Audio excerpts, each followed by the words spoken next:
Kumusta mga katrons? Welcome back to our channel. Ako po yung Kuya Jay at nagbabalik na naman tayo for another video.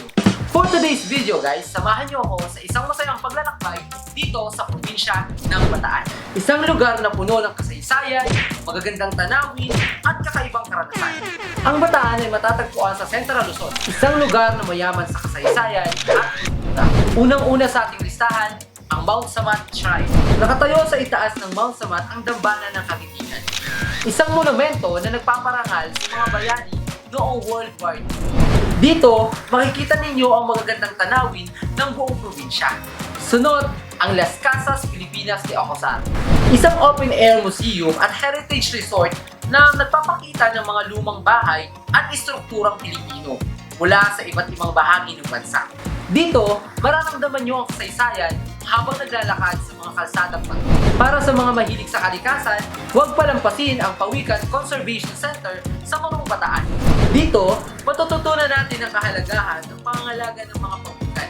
At makikita pa mismo ang mga ito sa kanilang mga natural na tahanan.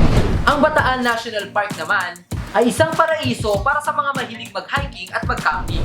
Puno ito ng mga iba't ibang uri ng mga halaman at hayop at napakagandang mga tanawin, kasama na ang Pasikulan Falls na amin ding nabisita. Hindi rin papahuli ang mga gandang beach ng Bataan. Ang mga baybayin ng Morong at Bagak ay perfectong destinasyon para sa mga nais mag-relax at mag-swimming sa malinaw na tubig at white sand.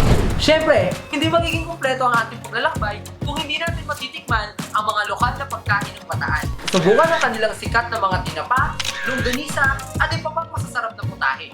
Kung pupunta kayo dito at tama ang inyong timing guys, huwag palampasin ang Pawikan Festival at ang Banga Festival na nagpapakita ng kasiyahan at ng kultura ng probinsya ng Bataan. Ang Bataan ay isang lugar na puno ng kasaysayan, kultura at kalikasan. Isang destinasyon na tiyak na magbibigay sa atin ng hindi malilimutang alaala. Kaya ano pang hinihintay nyo? Bisitahin na ang Bataan at tuklasin ang kanyang kagandahan. That's all for today's video mga katrops. See you next time!